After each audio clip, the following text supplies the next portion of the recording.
Welcome. I would warn you that it is a criminal offence. It is not a technical offence. So some of you may need to think carefully before putting yourselves forward to be arrested. But few were deterred. As contractors prepared the post holes for a fence, the protesters advanced. With legislation proclaimed a week ago, parts of Albert Park will become declared areas, basically banning protests such as today's while work goes on. But the state to experience his first ever Grand Prix. And there, supporting his views, rock band Hunters and Collectors. There are many thousands of people who live in Melbourne who don't want the Grand Prix at Albert Park Lake. Mansell slides away. For Mr Dietrich, seeing the massive racing spectacle firsthand confirmed his worst fears. The infrastructure is so huge and the areas involved are so vast that it is a nonsense to say that we can have our cake and eat it too, that we can have a racetrack and a park. Watching. Do you hear the people sing, singing the song of angry men? It is the music of a people who will not be slaves again. When the beating of your heart echoes the beating of the drums, there is a life about to start when tomorrow comes. Will you join in a crusade? Who will be strong and stand with me? Beyond the barricade, is there a world you long to see? Then join in the fight that will give you the right to be free. Do you hear the people sing, singing the song of angry men? It is the music of a people who will not be slaves again. When the beating of your heart echoes the beating of the drums, there is a life about to stop and tomorrow comes. Will you give all you can give so that a banner may advance? Some will fall and some will live. Will you stand up and take your chance? The blood of the martyrs will water the meadows of France. Do you hear the people sing, singing the song of angry men? It is the music of a people who will not be slaves again. When the beating of your heart echoes the beating of the drums, there is a life about to stop and tomorrow comes.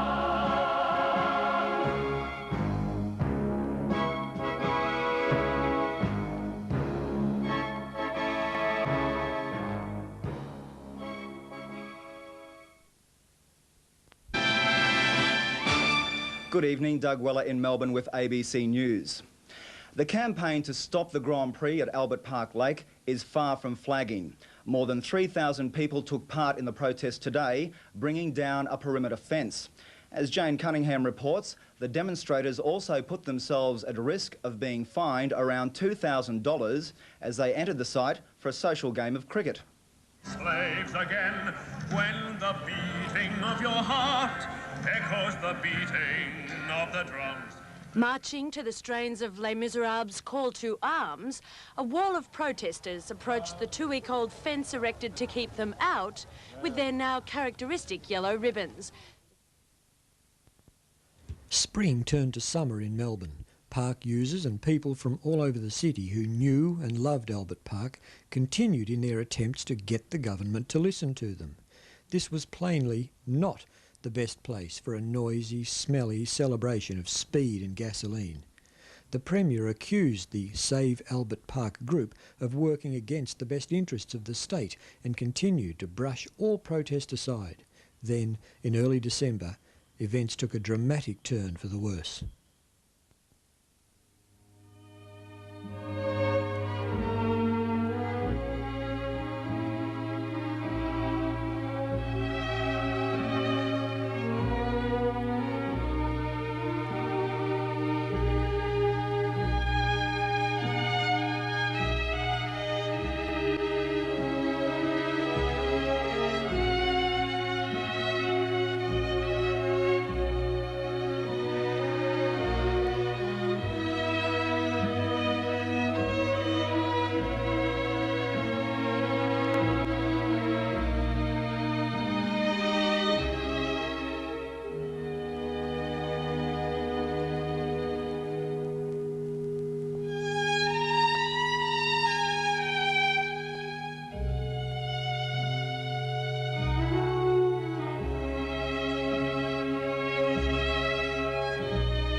I'm a member of Save Albert Park.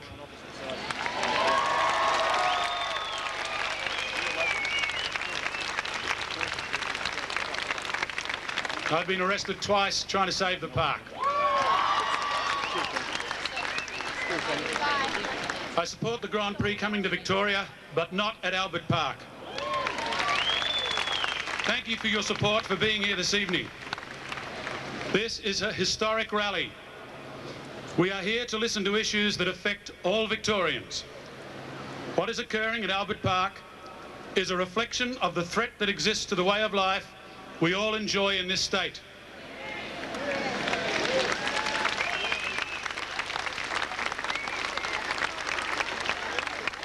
The proposed Grand Prix at Albert Park raises so many issues of relevance to all Victorians. Lack of consultation, repressive legislation, lack of due process, loss of democratic rights, misuse of taxpayers' funds and misuse of public parkland, space owned by the people given over to private individuals.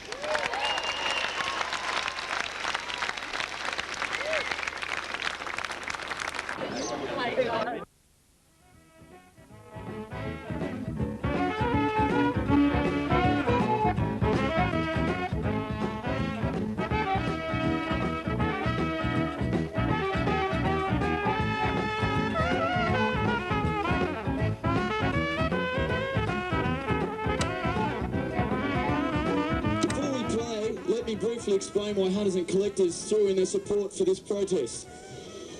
We believe it is the right of any community to be consulted and recognised by a government which plans legislation that will have a devastating impact on the life of that community. This right is so fundamental that most of us proceed from day to day believing that our political voice is inalienable, that we will in the end be listened to by the people we democratically elect into government. But in Victoria today, this is no longer the truth, because we have watched as the Kennett government has simply declared Albert Park the site of a future race, the Grand Prix, as though it were an accomplished fact, and then proceeded to ignore our long and sustained protest, no matter how reasonable, heartfelt or downright logical. Instead, they have allowed a private organisation to move in and occupy public land, which we all used to enjoy, chopped down hundreds of trees and transformed it into a war zone. And let there be no mistake about this. The government has called the shots every step of the way. Albert Park used to be a beautiful, tranquil space in the heart of our city. Just go down there tomorrow and check out the devastation. And just to add salt to the wound, and this is what sealed the issue for me, we had to endure the obscenely gloating face of Geoffrey Kennett telling people to buy their tickets for the race of a lifetime as the first of those magnificent trees came down, while protesters, some shedding tears of despair, were forced to stand clear.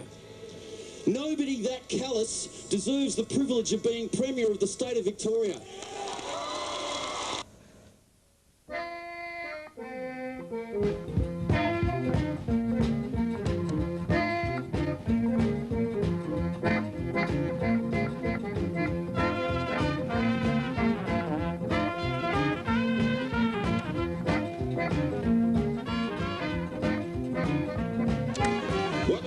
Unique features is that the central business district has three large parks next to it: Royal Park, the Botanical Gardens and Albert Park. I know of no city of comparable size with this attraction. To commercialise Albert Park is to attack Melbourne's special character, and we are all the losers.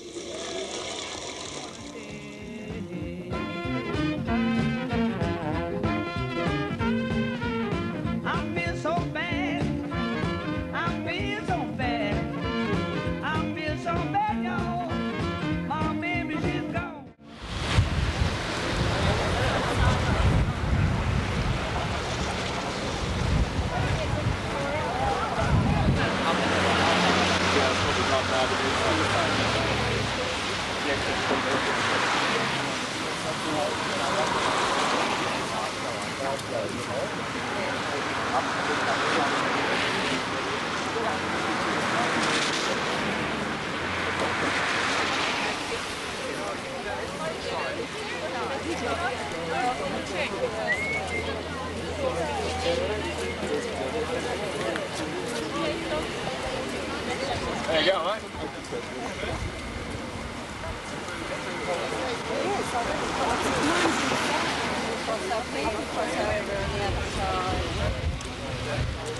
Oh, listen, what happened to that democracy thing? When's that? That's tomorrow, isn't it? Yeah. Oh, gosh.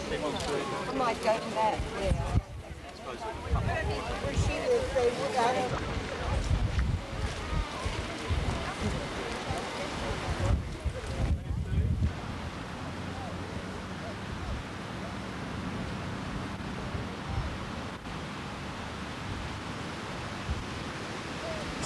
Yeah, we're just getting them on camera. With their Del Monte suits on.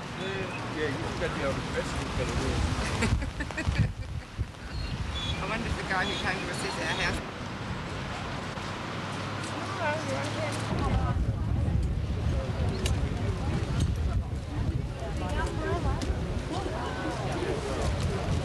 We've experienced damage for the last 6 weeks. And that has been vividly demonstrated in the electronic media. They are tools of the government, and you have experienced here as well. What I want to say is that keep your resolve up. Tell you a little story about governments, and not only Liberal governments but Labor governments, where they decide what is good for the people. And I go to the fluoridation of water at Bendigo in 1976. Thank you very much.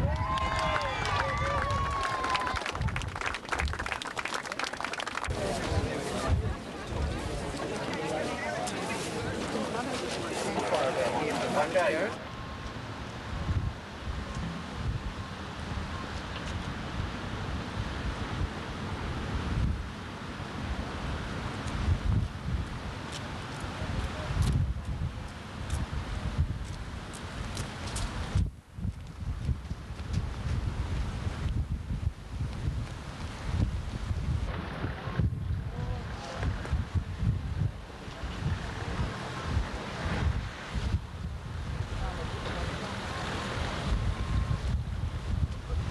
The hands of the powerful Victorian trade union movement.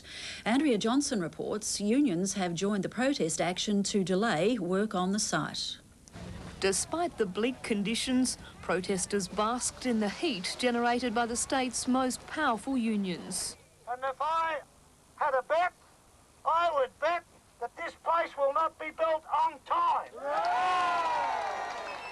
Trades Hall has voted to help prevent the Grand Prix being staged at Albert Park. Gary Main warns members will not work in a hostile environment. In line with the Trades Hall Council resolution, if we're confronted with protesters, well, that causes police to be there at the site, and that will cause us to abandon the site.